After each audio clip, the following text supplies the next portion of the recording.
Chapter 15 focuses on the genetic code and translation. This chapter actually is examining the molecular relationship between genotype and phenotype. So what does connect genotype and phenotype? It is protein synthesis. Proteins actually are that connecting point, and why it is because during translation the genetic code, which is defined by sequence of nucleotide, is translated into the sequence of the amino acid in polypeptides, which defines their primary structure. So the first person who suggested a relationship between genotype and phenotype and proteins was English physician Archibald Garrod. It was at the beginning of 20th century. He correctly proposed that genes encode enzyme, but unfortunately his work was kind of not appreciated. It didn't raise much of interest. Not until 1940s, when Beadle and Tatum examines the genetic code, basis of biochemical pathway, biochemical synthesis in neurospora. As mentioned before, Beadle and Tatum examined the genetic basis of biochemical pathways. They selected as a object to study this pathway bread mold neurospora because it's very easy to cultivate neurospora in laboratory, and also the main vegetative part of the fungus is haploid, so it allows to recognize or to see the effect of recessive mutation. In addition, similarly to bacteria, neurospora can grow on minimal medium, which contains only source of carbon such as sucrose, inorganic salts, nitrogen, and the vitamin biotin.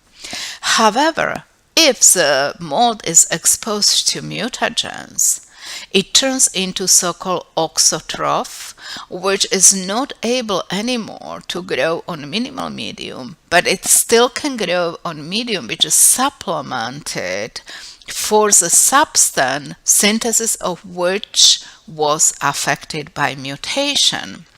So, knowing this, Beadle and Tatum took spores from neurospora and irradiated them. Afterwards, they grew them into so-called complete medium, which had all substances needed for growth in order to amplify this mutated spore, this mutated fungus. So, once they had amplified fungus, they grow the spores on the minimum medium, and you can imagine those which had been mutated would not grow on the minimum medium. So afterwards they took this mutated spores and grow them on series of the media supplemented with particular amino acid.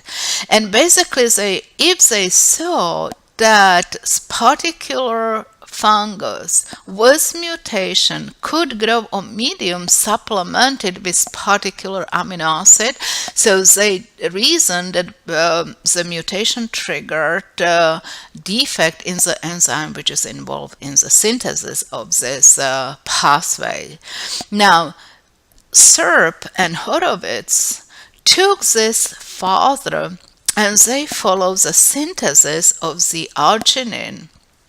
And the experimentation which they did is outlined right here. So they did similar experiment as Beadle and Tatum. They mutated spores, they amplified it and grow them in media supplemented with different substances. One was supplemented with ornithine, one with citrulline, and one with arginine. And of course they had also minimal medium. As a control, they had wild type, which you can see would grow on every single medium. However, upon mutation, what they observe three different groups of mutants.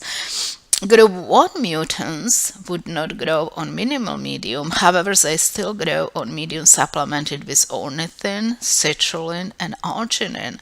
So, what does this mean is that there must have been mutation in enzyme in the pathway which convert substrate to ornithine. Second group of mutant did not grow on minimal medium or medium supplemented with ornithine, but it grows on medium. It grow on medium supplemented with citrulline and arginine. So here the mutation must have taken place in the pathway which converted ornithine to citrulline, right here. And the third group did not grow on the minimal medium, ornithine supplemented, or citrulline supplemented. It only grew on the media supplemented with arginine. So here obviously mutation happened in the pathway converting citrulline to arginine. So based on this experiment, Serp and Horowitz proposed that biochemical pathway leading to the synthesis of arginine has at least 3 different steps. In step 1, the precursor is converted by enzyme 1 to ornithine. In step 2, ornithine is converted by enzyme B into citrulline, and in step 3, enzyme C converts citrulline into arginine. Proteins or polypeptides represent the connection to the genetic code, or if we turn it around, genetic code is reflected in the structure of polypeptides, and therefore proteins which are formed by polypeptides are central to all living processes. If you look into cells, you will find protein which function as enzyme, as a structural component, transporter, regulatory molecules, molecules involved in signaling, communication, in the defense against a pathogen, invading pathogens. So any part of the cellular function you look at, you will find proteins. And we know that proteins are formed from amino acid, and there are 20 common amino acids that are found in proteins. They have very similar structure, and we will discuss that in the next slide.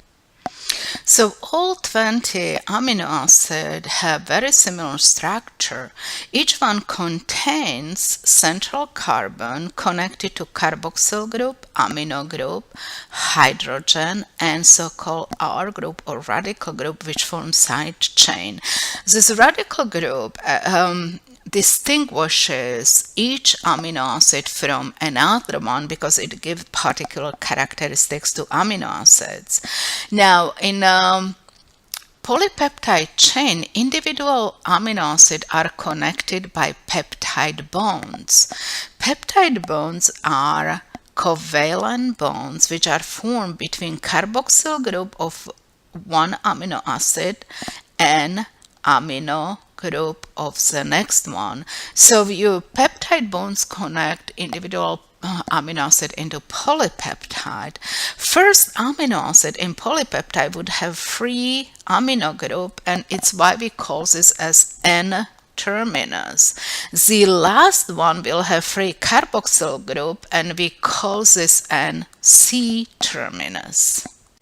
As mentioned before, functional group, R group, defines the amino acid. It gives amino acid particular characteristics.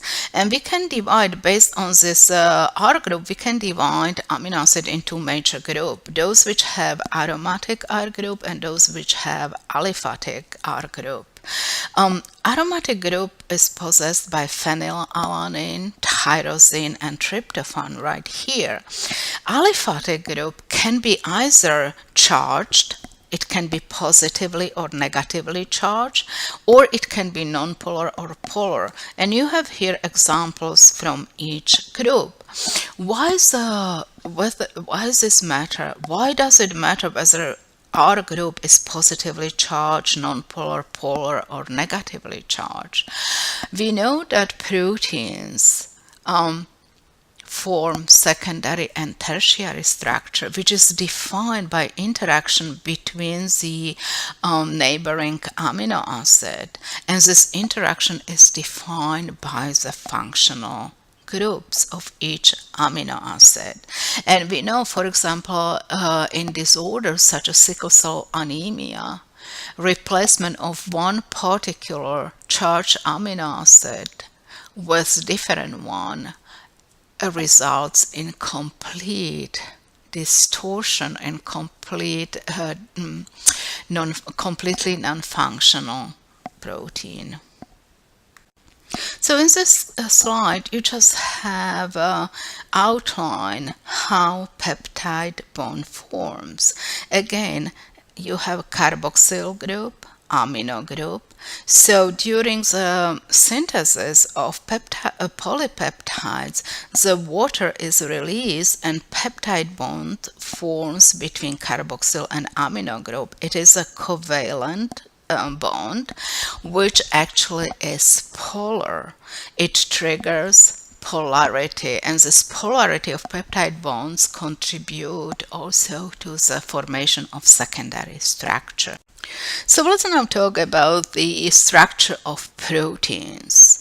We know that primary structure is defined by the sequence of amino acids in the polypeptide chain, and it is the primary structure which corresponds to the genetic code, to the sequence of codons in mRNA. Now, primary structure defines which amino acid will follow after another one. An interaction between this amino acid would define secondary structure, and the secondary structure can be either alpha helix as reflected here, or it can be beta pleated sheet. Both of the secondary structure can be found in the protein, and the secondary structure falls into the tertiary structure, and tertiary structure is determined by predominantly by the functional group within amino acid, which comes to close proximity during secondary structure folding. Now, some proteins are highly complex and can be formed by two or more polypeptide chains, and we know that each one is encoded by different gene, and these polypeptides associate into so-called quaternary structure. Hemoglobin is one example.